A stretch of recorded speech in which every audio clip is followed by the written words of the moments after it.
Loved ones, my name is Bill Norton. This is our first session. If you were to look at the syllabus, it would be the 22nd of June.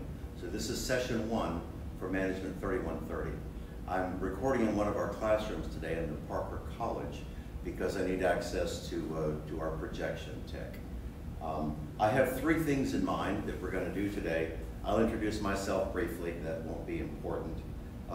We're going to take a look at the syllabus in depth. The syllabus is essentially a contract. It lays out expectations and standards of evaluation and that sort of thing. So syllabi are always a big deal.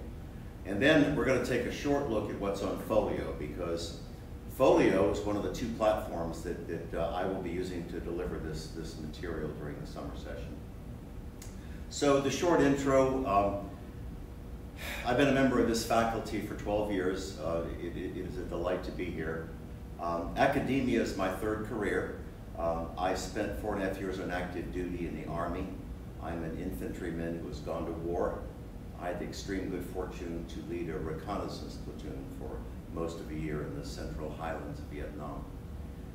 I voluntarily separated from the Army, and then, not immediately, but shortly after that, I earned the bachelor's and master's degrees in accounting, and I practiced in Atlanta as a CPA for 17 years. I think that time in industry is what makes me treasure my experiences in the classroom, because I can generally find a lot of clear applications for what we're doing, or situations in which things do not work. So my time in industry was really informative to my academic path, and I've been part of academia now for, I guess, I'm actually midway through my 28th year in academia, so I will make mistakes, to be sure, but they'll tend to be baby ones, and I will recognize and cure them quickly. It's not likely that many of you have had me before. It's possible. But for most of you, Management 3130 is a gateway course. It's the first of several principles courses that you must take, and once you successfully complete this, that opens up the gate and you can take all sorts of upper division stuff. So I know that there will be variability in what I'm saying, but I would assume that many of you are sophomores, and this is the start of your upper division education. You're through with Gen Ed and you're now into the core, and that for you I'm sure is exciting. So the review of the syllabus, I just want to show you what's on Folio right now. It's already active, of course, and I hope you're aware of that. I only have 3 things, or 3 subcategories on Folio right now. I have the syllabus, I have an update that I posted some time ago that was meant to give you some insights, and then I've got a tab for PowerPoint presentations. And I will come back to that momentarily, but right now I want to focus on the syllabus. Now, I don't have any sort of a clicker that permits me to advance slides sitting here, so I've got to move periodically. So give me just a moment.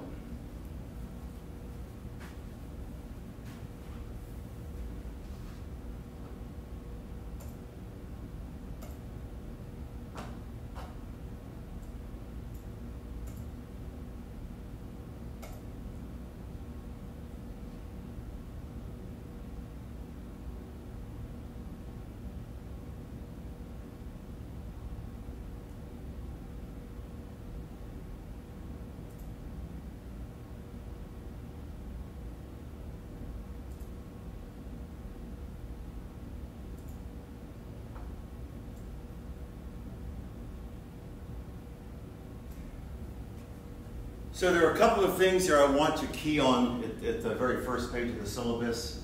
Clearly I've identified the course and the section and the session. My contact data are in the upper left. I'm pretty easy to find. My office is on the ground floor of the Parker College. I don't expect to see many of you there. You're always welcome. My phone number is active, but the reality is it's much better for you to reach me via email. So my email address is there and it's not hard to find. You and I have a single required resource for this class. There's a textbook, Kinnicky & Williams, Management, 9th edition. It's got a 2020 copyright. You see the ISBN. I know factually that we've taught out of it at least in the spring of this year, and that tells me that you'll be able to find some used. It is a required resource. Those are carefully chosen words. There is no way that you could successfully complete this course without having that text and reading it and studying it. I will point out too, though, in my class, there are no online resources required. You don't have to pay for access codes or connect or anything else. So you have a single resource, a textbook, and again, I know factually that it's available in the aftermarket.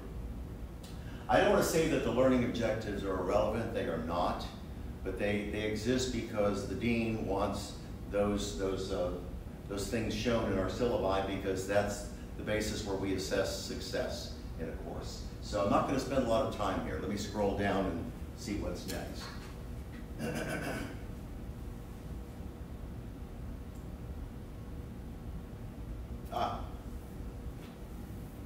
All right, so now we start on prereqs and some admin stuff.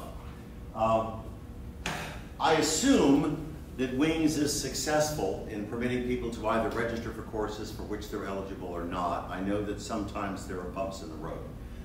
You must have successfully completed USA 1105, the Introduction to Business, or you're ineligible to take this course. Again, that's the registrar's deal and not mine. So now I want to talk about class policies. There will be a number that are truly significant to us, even though we're meeting in an online format. The first thing I want to talk about is cheating. I would have mentioned that in depth in the rules of engagement video, but I want to go back to something that is clear right now. University's policy is very, very clear. There are all kinds of ways to cheat. You can plagiarize. You can work collaboratively on an exam when that's not permitted. You can have a ringer take it. It doesn't matter.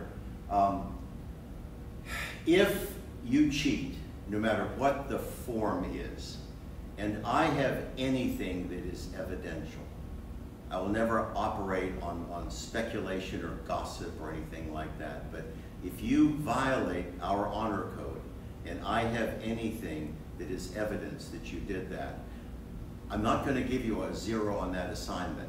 I'm going to submit an F for your course grade, and I will work really hard to get you expelled from the university.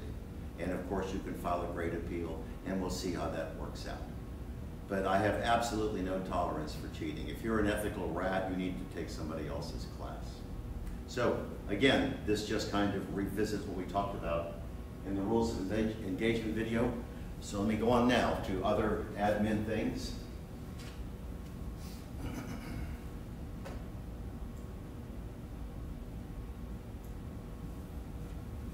There are 3 other administrative policies I want to talk to you about.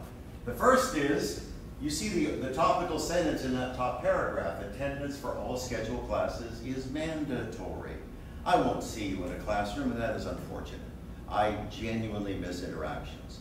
I miss interacting with you here, in the hallways, in my office, in coffee shops, at the range, wherever I may see you. But our reality for this summer session is that it's an online course. But the standard for attendance is not relaxed. I expect you, the university expects you to attend every class. And when I say attend, I know it's virtual attendance. But you already know from the rules of engagement video that there's a very simple but effective mechanism for validating that you attended a video session. So, you gotta verify every session electronically. The window for verification closes after 7 calendar days. I get it that you are scattered all over the country. I know that many of you are working. Some of you have caregiver responsibilities for family. You may be traveling, enjoying yourselves. Hallelujah. I realize that life is complicated and to some degree disrupted because of the coronavirus. But my point is that this is a summer school class, and if you fall behind, heaven help you. It is just virtually impossible to recover. But the point is, when I present a video, if the video is for the sake of discussion, it's supposed to be presented on the 1st of July, I'm going to give you 7 calendar days from that date to verify attendance, and if you don't do it, I will assume that you've just sort of punched out and I'll record an absence. And the point is that the university policy is very straightforward. If you have 10% of your classes that are unexcused absences, then there's an unappealable letter grade policy, penalty rather. If you miss 20% or more of your classes, for us, That would be 6 absences since we meet 24 times. If you miss 20% or more, then there's an unappealable 2-letter grade penalty, and that's painful. So the point is, once a class session has been presented by, if you look at the reference to the calendar date of the syllabus, you have 7 calendar days. If you don't verify within that period, then you are considered absent, and I will not permit you to come back in 2 or 3 weeks later and say, oh, I did that.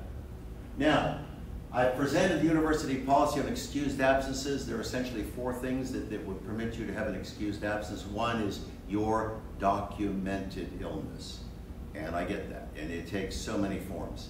I had a student in the spring semester who was injured in an accident. She spent 5 days in a hospital in Jacksonville, multiple surgeries. So of course, she was unable to do things in a timely fashion. So excused absences are just that. So your documented illness, the death of a family member, religious holidays recognized by the university. The university publishes a list. My goodness, it seems to me like there are 25. And if you're doing anything that requires that you are representing the university, if you're at a sales competition or an athletic event or something like that, if you are representing the university and you miss a class session, that is an excused absence. But the point is the university identifies those 4. Anything else is not an excused absence. I've had kids, I mean, every single semester I get probably 30 kids who tell me that they have all these things, that they're going to destination weddings in Milan or perhaps somewhere in the Caribbean. I had a kid once tell me that his family planned this vacation in 1957. Okay, yes, that's a very credible statement. So the point is, there's a standard for attendance. It's an easy mechanism to achieve, but the standards are not relaxed. You are expected to attend all class sessions, even though we know in this format that the attendance is virtual. Electronic communications, I have one and only one university email account. It's on that page of the syllabus, it's at the top page, it's on the website, it's on everywhere. So easy to find. Do not ever attempt to communicate me in any other channel. I don't have a presence on social media. You won't find me on Tinder, Tumblr. Don't send me anything in folio. If you have an electronic message to share with me, it must go to that email address. Now, I will always acknowledge that. It may be simple. I may say, got it, thank you, or something like that. But I have one and only one university email address. Anything you send to me must come to that email address. There are no exceptions. Late submissions. If something is due on a given date and you don't get it, and it's not coincident with an excused absence, there is a window where you can still earn 85% of whatever points you got. If you submit something late, and I receive it within 7 calendar days of the due date, you'll get your earned grade minus a 15% penalty for the late submission. If you submit it after 7 calendar days, 0! The big bagel, it will not count. And of course, both of those penalties assume that the absence is not an excused absence. Now, you can see how the grades are going to be awarded. When I say awarded, how the grades are going to be earned. You'll have 2 decision-making exercises, which are worth 10% of your course grade, 4 midterms, which are worth 80% of your course grade, and a final exam, which is worth 10%. So the reality is that I grade on a 1,000-point scale, and whatever you earn will clearly find itself in one of the letter grade categories. So I want to scroll down a little bit and talk to you about the specific evaluative tasks that you're going to have this summer session.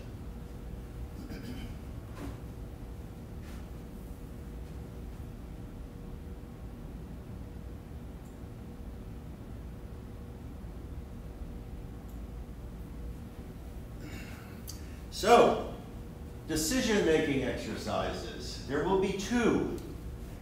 Let me tell you about them. These are both critical thinking exercises, and I do this. I introduce graded critical thinking exercises in every upper division class that I teach, because I don't know when you're going to go out for internships or start a job search or anything like that. But I want you as well prepared for that event as you can be.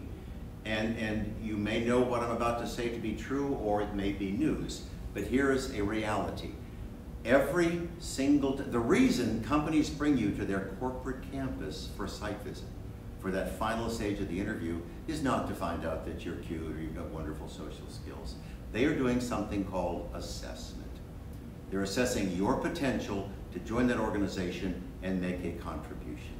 You've already made it through a bunch of hurdles. They've looked at a resume, they've probably given you some sort of an ethics exam online which you passed, or you wouldn't be talking to them. Typically, after that, you'll have phone interviews or Skype or whatever platform they use. And again, if you advance beyond that stage, the penultimate stage in the job search is getting a site visit. And after that, you may or may not get an offer. But the point is, the reason you go to a company's corporate campus is that organization is evaluating your potential to join them and make a contribution. So, assessment takes a lot of forms. Sometimes they'll have you make presentations, sometimes they'll give you critical thinking exercises, sometimes they'll have you do role play, sometimes they'll have you do analytics. There are all sorts of forms that this assessment can take in a site visit. But I don't want you to be blindsided. Virtually everybody, every organization, it will put you through some sort of critical thinking exercise. The reality is, they don't really, I don't want to say they don't care, they are less interested in your precise answer or solution to the problem than they are to see how you approach the solution. You can make a math error and be forgiven. You're under time compressions, you don't necessarily have all the resources you want, and I get that. But they're interested in seeing how you approach problem solving. I could give you, in the next, if I had 10 minutes that I could dedicate to this, I could give you 15 or 20 examples that I know about in the last 6 or 8 months. For people who are 20 years into their career and people who are looking for internships. So everybody does these critical thinking exercises. So in all of my upper division classes, I do 2 or 3. Now, for this class, since we are not face-to-face, there will be 2. They're both individual efforts. There's no advanced prep. Just, it'll be posted on Folio, grab it, do it, and give it back to me on Dropbox. And these things are graded pass-fail. That means max points or 0. Now, oftentimes, I have no obligation to do this, but oftentimes if I see that you're moving in the right direction, but you stumble and fall, I'll give you some sort of partial credit.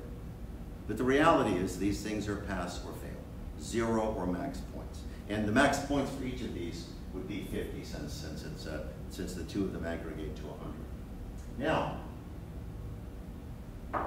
midterm exams, there will be 4. All midterms from my perspective should be non-comprehensive. They'll only cover the material in that segment. We may, for example, do chapters 5 through 8. Well, the midterm exam will only focus on that material. They will all be short essays. And I think I mentioned this in the Rules of Engagement video, but an essay test is just that. It requires that your answer take the form of a short essay. 2 sentences is not a short essay. Bullet points do not represent a short essay. Write a short essay in response to the question. If you demonstrate to me that you understand the concept and you communicate it to me competently, boom, you'll get great scores.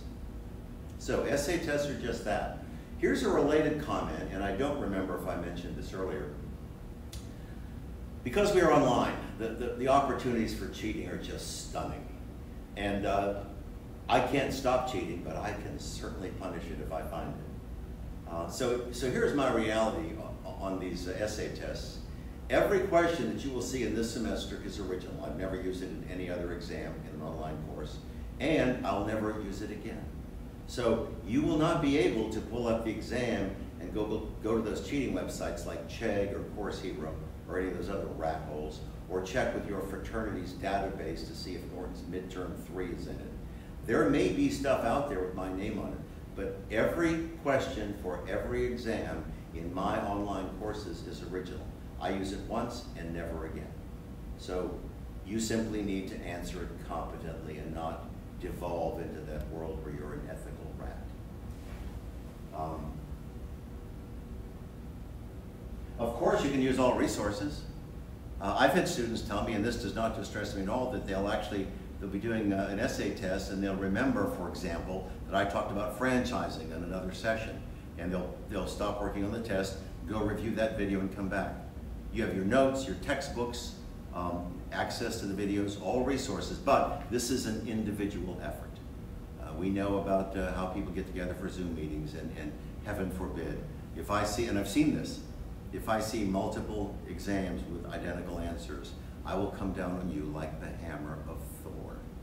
And I mean that from Greek mythology, not from that stupid Marvel comic book series stuff. Do not cheat, ever, anytime. The final exam will not be comprehensive, and when I developed the syllabus just a few days ago, I hadn't decided on the format. I have now, and I've got something to share with you about that in just a moment. So, I'm just trying to give you a sense for the assignments that you will have that are graded, that literally take the substance and the form of your grade. You're going to have 2 decision-making exercises. I call them critical thinking exercises. 4 midterms and a final that will be provocative. It'll be very hard if you get a bad grade on the final. Very hard. Possible, but you'd have to work at it. So, let me tell you about the final, as long as I'm sort of focusing on that as a task. The final is going to be, I would say to you, intensely personal, because I'm going to ask you to answer 2 questions about you. And that means it's hard to fail, but it's possible. You can do a crappy job. There is guidance for this final exam already on our YouTube channel. I recorded that guidance earlier this year. The title of the video that gives you specific guidance on your final exam is Management 3130, Guidance on Final Exam. That video is up on our YouTube channel, and the truth is, it's about, I don't remember, 14, 15 minutes, something like that. But it gives you very clear guidance on the final, and from my perspective, you can start on it anytime you wish. You don't have to wait. You see the due date. The due date's on the syllabus. I forgot what it is, but we'll get to the proposed class schedule in a moment. But the final, there are 2 questions. There's a video on YouTube already. As I said, the title is Management 3130, Guidance on Final Exam. It's there. Watch it. It doesn't take long. And grab it, and you may start to work as soon as you are inclined. And I want to go through the rest of the syllabus, and then I'll come back to more stuff on folio.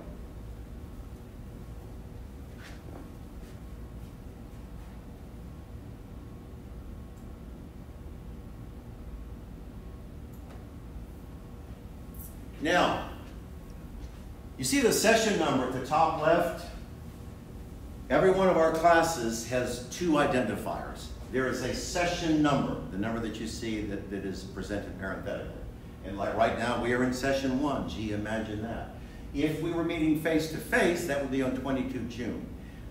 The only time those dates really have significance is if you have a graded assignment due, or if the meters falls, if the flag falls from a time perspective.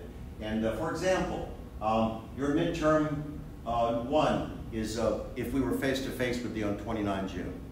So 7 calendar days from 29 June, I will no longer grade it. I would hope that you do it on or before that due date. But the point is that the dates do still have significance, even though we're not meeting face-to-face in a classroom setting. But their significance has to do with graded assignments and that window for grade penalties, partial or complete. So again, I don't really need to run through this. If you see something, for example, you see the comment about last day for drop add, that's just in a couple of days. On the 25th of June, for that session, for session 4, whenever you get to it on our YouTube channel, what I'll be doing is I'll be talking about chapter 3 in the textbook, and I'll also be making a presentation to you. It's an original PowerPoint presentation about ethics. So this is not something that comes out of an instructor's resource. I'm not going to be banging through 50 slides in a slide deck.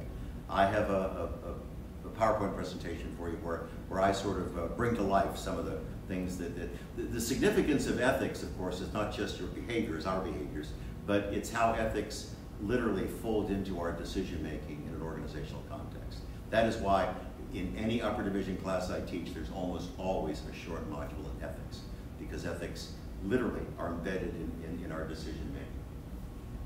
You can see the dates for session 6 will be our first midterm. You can see the scope is chapters 1 through 4. The next class session, session 7, is our first critical thinking exercise, and I'll show you in Dropbox where you'll be literally putting those things. And then you can see we scroll down. Typically for each session, there's a single chapter in the textbook that we focus on. And I often teach in a classroom setting because I either need the projection tech or I need a whiteboard to introduce and develop concepts. But I have taught in all sorts of other things. In the spring semester, I presented one class from a CIA safe house. I presented 3 classes from a local rifle range. So I am mobile, HMA, hostile, mobile, agile. Yeah. So again, you can see that most of our sessions, if we don't have an activity, like a critical thinking exercise or an exam, most of our sessions will be a chapter at a time. Now, my expectations are so clear. I expect that before you open session number 8, that you've read chapter 5. And I hope that you've read it, I hope that you've highlighted, I hope that you've journaled, that you've sort of taken out notes that you think are important.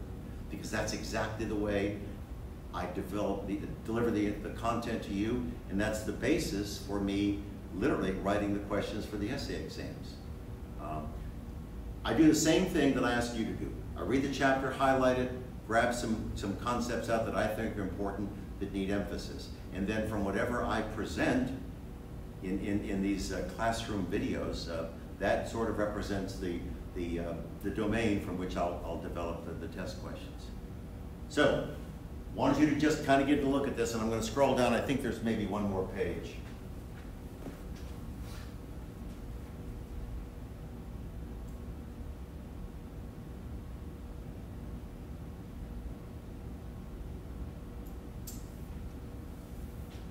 Well, it's a little bit more than one page, but you can see how this works. The syllabus shows it identifies every class meeting with 2 different descriptors.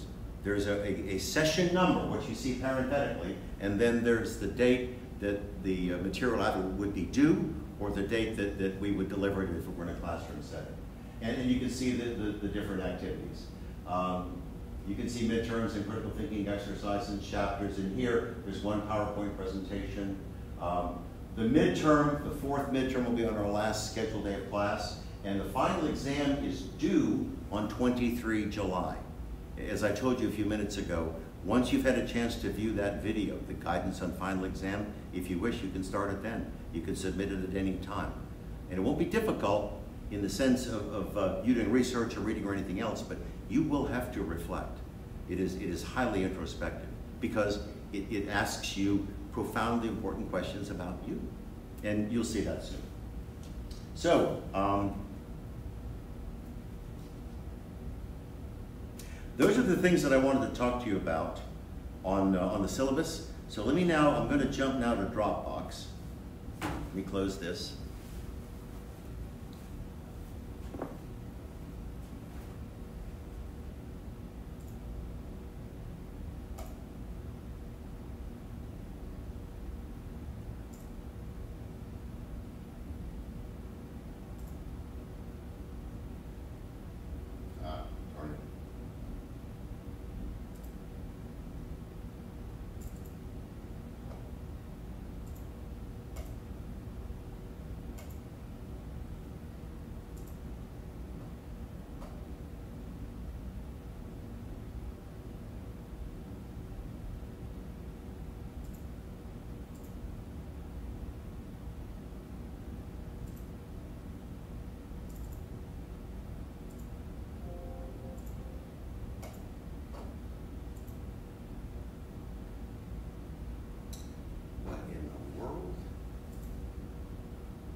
All right, I'm not sure why I'm stuck in this loop, but we will get there soon. Please forgive me.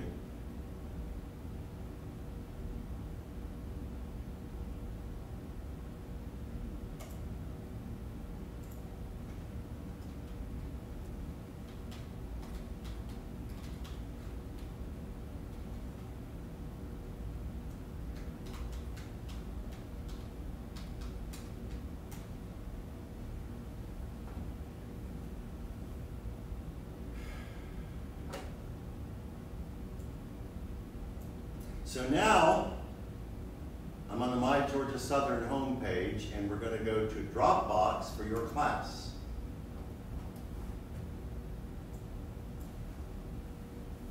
And what you see is all that I have to show you right now. What I've done is I've opened a folder for each one of your assignments.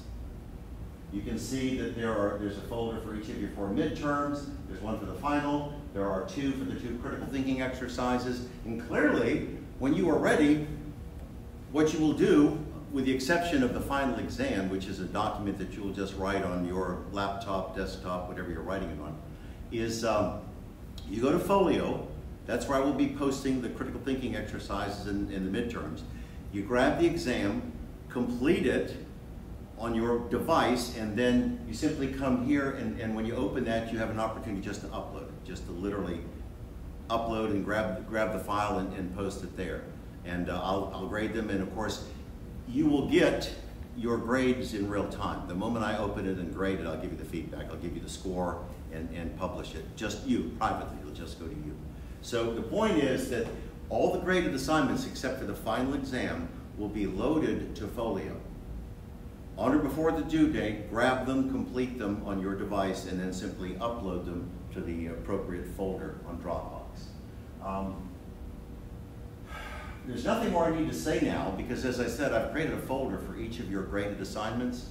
The only other thing I want to tell you about Folio, and this is pretty significant, is I want to talk to you briefly about Gradebook.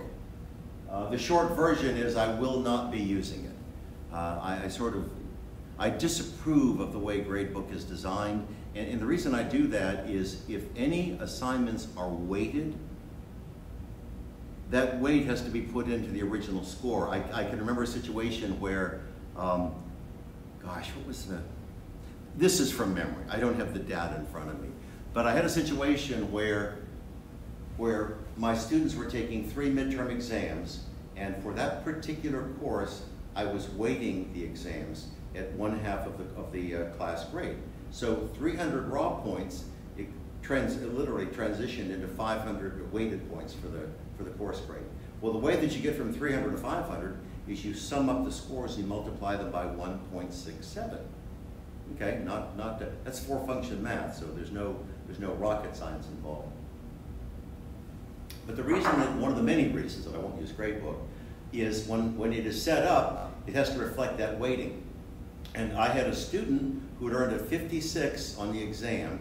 When you take 56 and you multiply 1.67, it comes up to something like 82 or something like that. So she's looking at Gradebook thinking that she has a B, when indeed her exam grade was a deep F.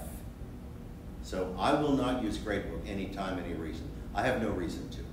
The reason I have no reason to is every time I grade your material on Dropbox, I will in real time give you the score and whatever feedback if there is any. So Gradebook to me is irrelevant, it accomplishes nothing. In fact, it is almost deceptive if the instructor uses any kind of a weighting mechanism. If all we did is put in raw scores, that'd be one thing. But if you earn a 56 and you look at this weighted thing and it says you have a B when in reality you have an F, you will not be a happy camper at the end of that journey. So I will not be using Gradebook anytime for any reason in this summer session. Now,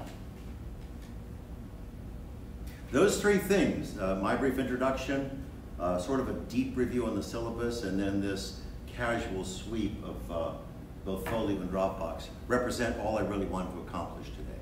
If you were to look back at the syllabus, you would see that session 1 is just welcome and intro. So again, nothing more today. I'll be back with you soon, and every good wish, and love you. Talk to you soon.